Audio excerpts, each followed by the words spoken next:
ఉగ్రవాదానికి మద్దతిస్తున్న పాకిస్తాన్ను ఏకాకి చేయటానికి భారత్ బలంగా సిద్ధమవుతోంది.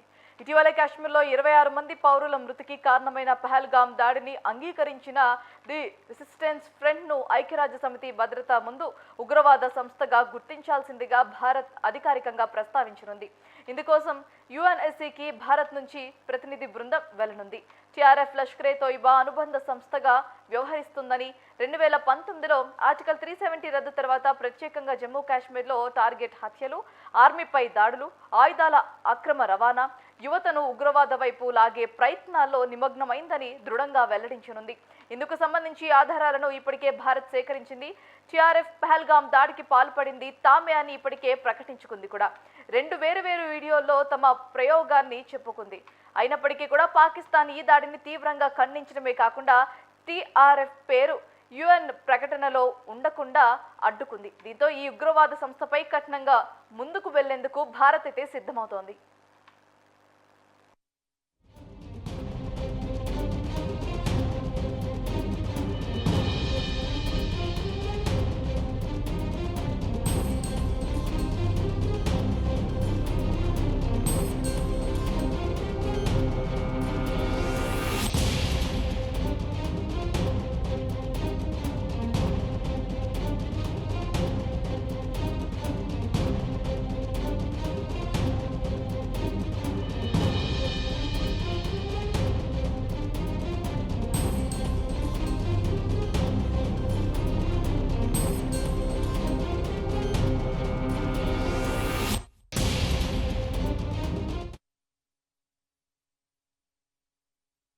ఉగ్రవాదానికి మద్దతిస్తున్న పాకిస్తాన్ను ఏకాకి చేయడానికి భారత్ బలంగా సిద్ధమవుతున్నట్టుగా తెలుస్తోంది. ఇదే అంశానికి సంబంధించి మా సీనియర్ కరెస్పాండెంట్ సంజయ్ ఫోన్ లైన్లో సిద్ధంగా ఉన్నారు.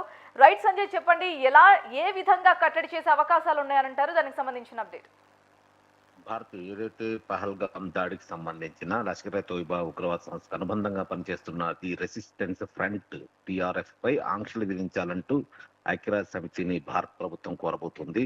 టిఆర్ఎఫ్ గత నెలలో 22వ తేదీన పహల్గాంలో ఉగ్రదాడికి పాల్పడిన విషయాన్ని వారే ప్రకటించుకున్న విషయాన్ని అందరికి తెలిసిందే. అయితే ఈ విషయాన్ని భద్రతా మండలికి చేరవేసేందుకు, అంతేకాకుండా భద్రతా మండలికి నివేదికను ఇవ్వడం ద్వారా ఏదైతే ది రెసిస్టెంట్ ఫ్రంట్ ఉందో దానిపై నిషేధం విధించేందుకు ఐక్యరాజ్య సమితికి భారత ప్రభుత్వం ఇప్పటికే ఒక నివేదిక తయారు చేస్తుంది. వచ్చే వారంలో జరగబోయే జాతీయ ప్రపంచ భద్రతా మండలి సమావేశంలో ఐక్యరాజ్య సమితిలో ఈ పాకిస్తాన్ ఉగ్రవాద సంబంధాలపై కూడా ఎండగట్టేందుకు ఈ నివేదికను తయారు చేయడం జరిగింది.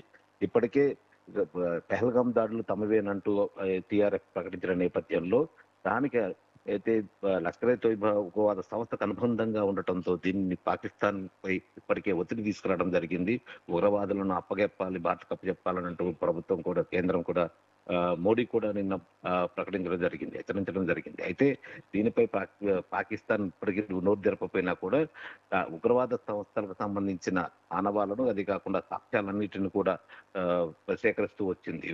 అయితే రక్షణ దళాలతో పాటు ఏదైతే అక్కడ పహల్గాం దాడులకు సంబంధించిన అన్ని విచారణ చేపడుతున్నాయో ఆ భద్రతా దళాలన్నీ కూడా ఇప్పటికే పలు శాంపుల్ తీసుకోవడం జరిగింది.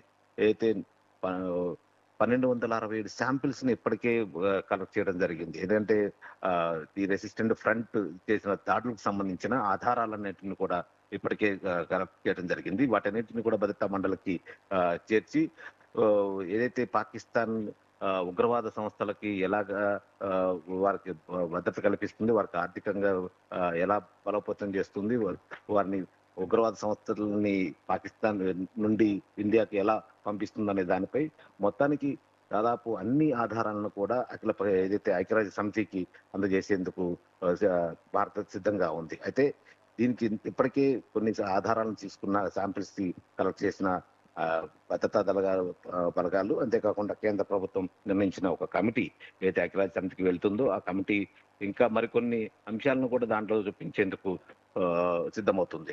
అదేవిధంగా ఆల్ ఖైదా కావచ్చు, ఐసిస్ కావచ్చు, లేకుంటే లష్కర్ తోయిబా వంటి ఏదైతే సంస్థలు ఉన్నాయో వాటి సంస్థలన్నిటిని కూడా విధించాలి. అంతేకాకుండా పహల్గాం దాడుకు సంబంధించిన ఏదైతే రెసిస్టెంట్ ఫ్రంట్ ఉన్నదో వారి ఆ ఉగ్రవాదులందరినీ కూడా భారతకు అప్పగించే విధంగా చర్యలు తీసుకోవాలంటూ ఏదైతే ఐక్యరాజ్య సమితిపై ఒత్తిడి తీసుకొచ్చే విధంగా ఆధారాలన్నిటి స్పష్టంగా అన్నిటిని కూడా నివేదిక ద్వారా అందించేందుకు అయితే వచ్చే వారం జరిగే ప్రపంచ భద్రతా మండలి సమావేశంలో భారత బృందం పాల్గొని రైట్. వాటిపై ఒత్తిడి తీసుకొచ్చే అవకాశాలు ఎక్కువగా ఉన్నాయి. అంతేకాకుండా ఇప్పటికే ఆధారాలను కూడా సిద్ధం చేస్తుంది Bharati. Right Sanjay, thanks for the update.